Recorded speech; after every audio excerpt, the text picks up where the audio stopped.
It's funny you say that. Randy Moss is my favorite. And am I crazy to say this? And I want to know from somebody who did it and was in the league, am I crazy to say that even though Randy Moss might not be as overall great as far as work ethic and all that, like what Jerry Rice did, but was more talented than anybody that's ever done it, including Jerry Rice, as far as athletic talent? You know what I like about our conversations? It forces me to think about things that I've never thought about. But as you ask me that question, something popped in my head that I've never said out loud, and hopefully it comes out correctly. So Jordan, to me, is the best player, overall player ever. Like, I was born in the 80s, raised in the 90s, influenced by the 2000s. So Jordan, to me, is the best overall player ever. But I would not in a million years want to see Vince Carter on a fast break. Like, I'd rather test my ability to block a dunk over Jordan than Vince. Vince was just vicious in the air. He had way more hops. He was way more aggressive. He was trying to take your soul when he dunked on you. The reason I say all that, so I can bring it full circle. Yeah. Jerry Rice is the GOAT. Like, he's the GOAT.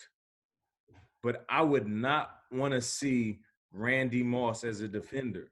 So, like, for you to say, like, yo, is he like, I know respect due to Jerry, and there's so many guys that we can appreciate for the numbers, stats, and accolades, but is Randy the best? I look at it like that. Like, if you're guarding a guy one-on-one, what pumps more fear in you? Like, I'm a big fan of horror, comedy, like we said, but I love horror flicks because it kind of like ignites a feeling in you that we don't tap into. It's that, like, that nervousness, those goosebumps, your heart starts racing. Yeah. You're like, oh shit, is there a boogeyman under the bed? So, like, that is a feeling that the normal human doesn't tap into. Now, let me take everybody into the locker room, take them onto the field, take them onto the basketball court. The same feeling that you get when you're watching those scary movies is the same thing a grown man gets when he's guarding Randy Moss. Like, he's sitting there literally on, and I'm not even joking. That's and funny. This is not even me telling a story. I was on the field with Randy as a young player, second year dude. I'm in the slot, right? I'm the young up and comer. Randy he done indoctrinated me in. He's like, yo, you next up. He done hit me with you gonna be my running mate. So at this point, I'm feeling like the Robin to his Batman. Yeah. There were games where I'd be in the slot and I'm looking at Randy Moss. Randy is lined up against the DB. Now, if my height in this camera is the regular receiver height, just me standing completely erect, that's what most receivers would sit there and be. Randy would be so tall in his stance that you would think to yourself, there's no way you can run full speed from that start. You know, as an athlete, you need to get in like some type of like athletic position. Randy would be standing straight up. I'm talking about so far erect. And I would look at the two things that caught my eye, the eyes and the heels of the DB. This is me, 22 years old, in a real life NFL game, not a preseason. I'm talking about not a practice, regular season game. I'm looking over and I see the whites of this DB's eyes. Wow. This is a guy who's paid $1 million to stop all the best receivers, who talks a lot of crap all week. And then I see, and the reason I brought up his heels is because I see his heels on the ground. Anybody that played sports knows the balls of your feet are supposed to be how you move and react.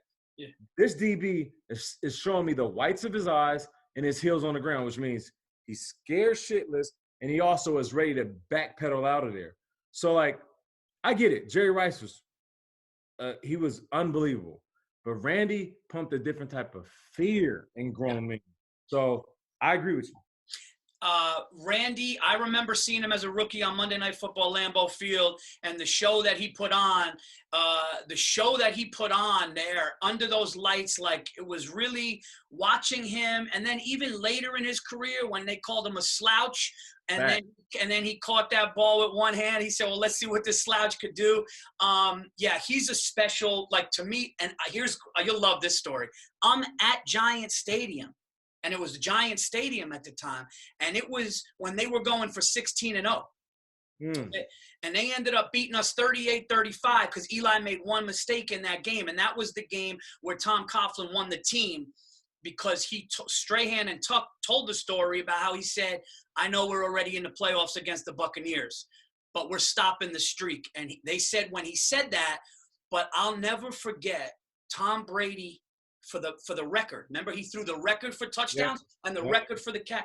And I looked at my buddy next to me, and I go, dude, why is Randy single covered? And I swear, I go, why is Randy? And I just looked at it, and Tom just did what he did, and Randy caught it. And I never, that 2007 offense, I know it didn't put up the most points, because I think, was it, what beat it? The 15 Packers? I know one of those, yeah, I think the 15 Packers, but I've never seen a well-oiled machine even walk to the line of scrimmage like that 07 team. And with Randy there and Tom, I mean, listen, I'm glad my Giants did what they did in that Super Bowl, but that was one of the scariest teams I've ever seen. No doubt about it.